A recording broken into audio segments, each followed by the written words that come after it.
Dor ciática, que raio é isso? Tenho certeza que você já ouviu falar, conhece alguém, pai, mãe, tio, tia, ou de repente até você mesmo, já sentiu ou sente essa tal dessa dor ciática. E você sabe que o nervo por trás dessa dor é o nervo ciático. Agora, por que dói na lombar e às vezes pode doer na lombar até no pé? Por que essa dor ela é tão forte? Onde que esse miserável desse nervo está de verdade?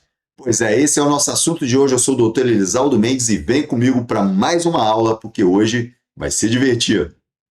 Mas para falar do ciático direitinho, primeiramente tem que entender o que é um plexo nervoso. E calma, relaxa, porque é tranquilo. Lembra, não precisa decorar, você tem que entender. Faz o seguinte, esquece plexo nervoso. Pensa numa trança. Sabe aquela garota, aquela moça com aquele cabelo grande que ela enrola e faz uma trança linda? Pois é a mesma coisa que seria um plexo. Como assim, Elisaldo? Calma. As meninas fazem ali, elas organizam várias mechas de cabelo e vão trançando, tá aí o nome trança, vão trançando essas mechas. No final, você tem algo muito mais calibroso, porque você tem várias pequenas mechas de cabelo. Se cada mecha é um nervo, então um plexo são vários nervos que saem ali meio que entrelaçados, meio que juntos. Exatamente isso.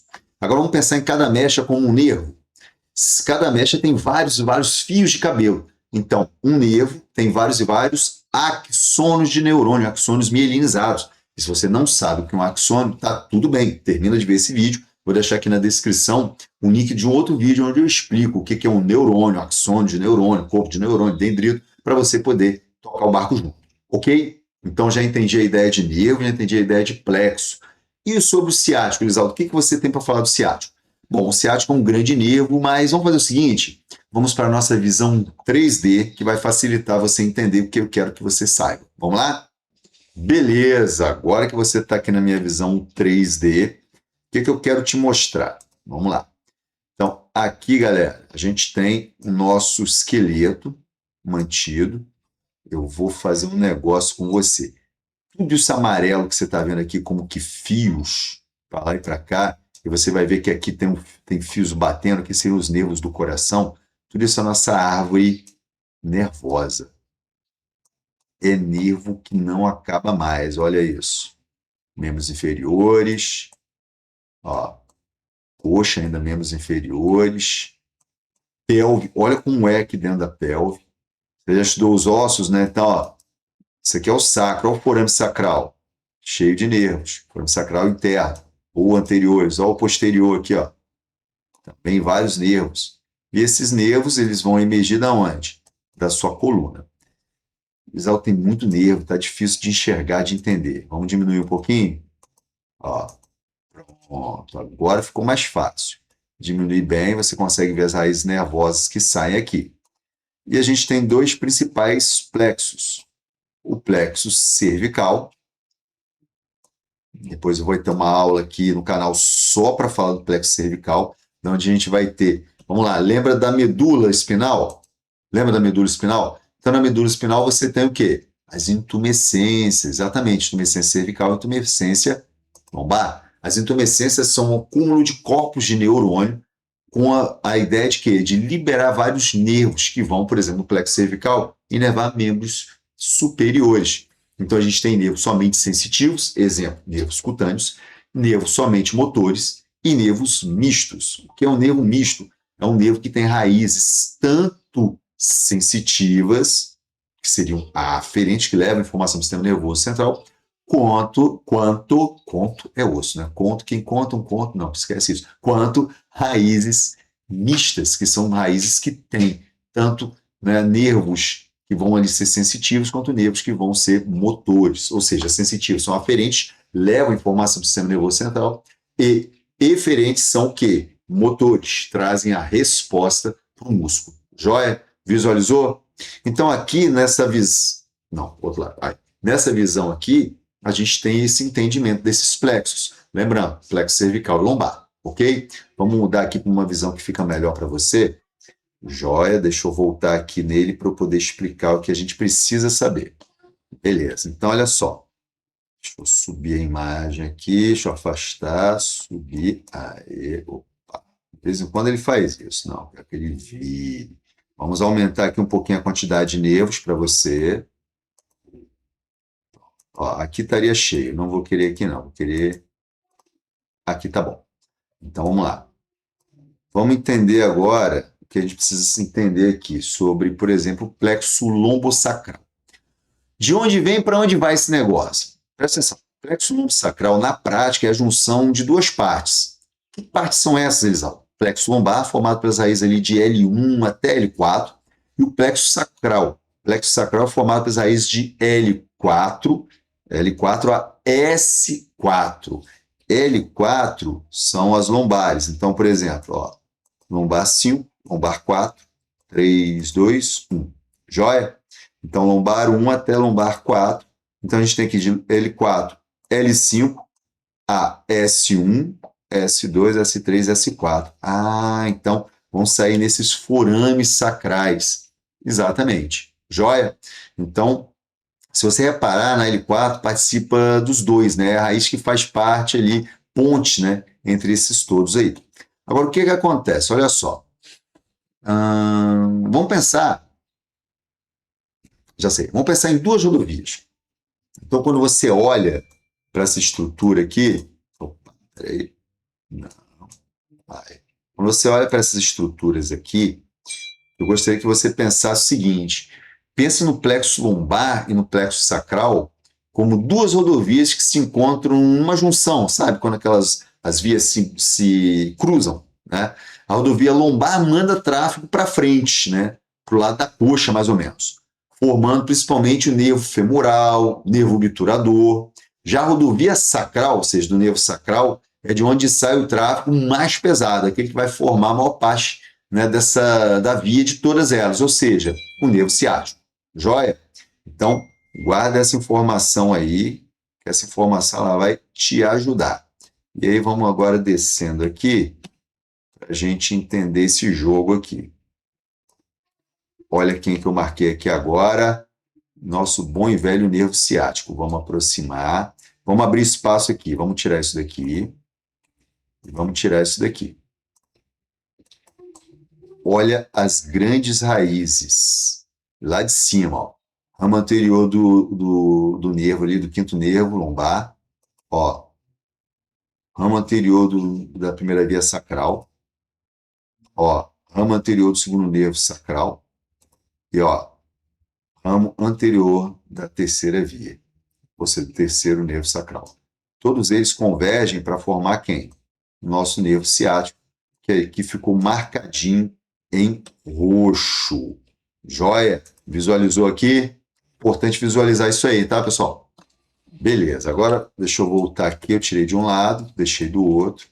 Agora, olha só, aqui eu tirei desse... Opa, de novo. Aí, tirei aqui os ossos desse lado, mas deixei do lado de cá. O que eu quero que você veja aqui? Olha, você conhece aqui isquio, ilho e pubis. Joia? Ilho é o de cima, isquio é o de baixo e pubis é o da frente. Aqui, relembrando a anatomia, galera, a gente tem aqui a incisura isquiática maior. Exatamente aqui que o nosso nervo está saindo. Percebeu? Exatamente nessa área aqui, ó. A incisura isquiática maior passa por cima da espinha isquiática, joia? E aí ele vai descendo aqui, ó, de maneira posterior. Ó, marquei ele aqui de novo. Percebeu? Então, importante a anatomia dando organização para a gente. E geralmente ele vai sair aqui, né? Você tem aqui o trocânter maior, então daqui a gente tem a origem de alguns músculos, né? Do quadril. Origem não, inserção. Então, o glúteo máximo, glúteo médio, mínimo e piriforme. E aqui é que acontece, vou até olhar para você, acontece o negócio, a famosa síndrome do piriforme. O que acontece? O piriforme está tenso, ele acaba esmagando o nervo ciático. E dá muito, mas muito mesmo, falso positivo para hernia de disco, porque é uma dor irradiada. Então, essa dor pode acontecer por conta do piriforme que está ali, né, pinçando esse nervo. Gente, quando eu digo o diagnóstico errado, a pessoa achar que está errado. Só o médico pode dar diagnóstico, e o médico vai fazer exames, vai fazer testes clínicos, e assim ele vai ter certeza do que está acontecendo. Ah, estou com uma dor aqui, é hérnia de disco. As pessoas se autodiagnosticam. Isso vai dar errado. Tem que ter uma avaliação adequada. Mas a síndrome de piriforme leva a uma dor semelhante à dor da hérnia de disco. Joia? Ah, isso resolve? Sim, você vai procurar um bom fisioterapeuta, um bom profissional de educação física que você vai resolver. A menos que haja uma variação anatômica, já existem alguns casos relatados na literatura científica, onde o piriforme está meio que aberto e o ciático passa ali dentro. Aí não vai ter muito jeito, porque é uma mudança anatômica. Joia? Então vamos continuar aqui, vamos dar uma olhada aqui de perto. Essa imagem eu acho que você não vê bem. Aqui, vou botar aqui, pronto. Aqui eu acho que vai ser melhor para você. Então, vamos dar continuidade aqui a esse olhar mais profundo do nosso nervo ciático. Beleza, então olha só, deixa eu dar uma descida aqui nesse cara. Descida. Opa. Aí você vê que chega aqui e acontece uma bifurcação, né? Ó, aqui a gente tem uma pequena mudança. Ele veio completo até aqui e aqui ele se bifurca, né? Mas vamos ficar nele aqui. A gente ainda está nesse nervo esquiático completo. O que eu quero falar para vocês dele? Eu quero que você guarde na cabeça o seguinte. Vamos imaginar que os outros nervos são como se fossem ruas. Então você tem várias pequenas ruas ali de um lado para o outro. O nervo ciático é como se fosse uma rodovia. Ele é muito maior do que os demais, ok? Guarda isso na cabeça. E quando a gente chega aqui nessa altura, na altura aqui da face poplítea, né, posteriormente ao joelho, você tem uma região aqui diferenciada, né, a fossa poplítea, que é como se a rodovia se bifurcasse num Y, né? Um ramo vai ser o nervo tibial, que vai continuar descendo pela parte de trás da perna, até ali a planta do pé, a famosa sola do pé, planta do pé. E o outro ali, o nervo fibular, o fibular comum, ele contorna a cabeça da fíbula e vai cuidar ali da parte da frente, da parte anterior e lateral da perna. Vamos olhar esses dois aqui? Vou marcar o primeiro. Opa, pronto. Mudou aqui, roxinho. Ó, você vê que ele continua posteriormente aqui, ó. Vai descendo, ó. Vai passar aqui na face poplítea, ó, e segue.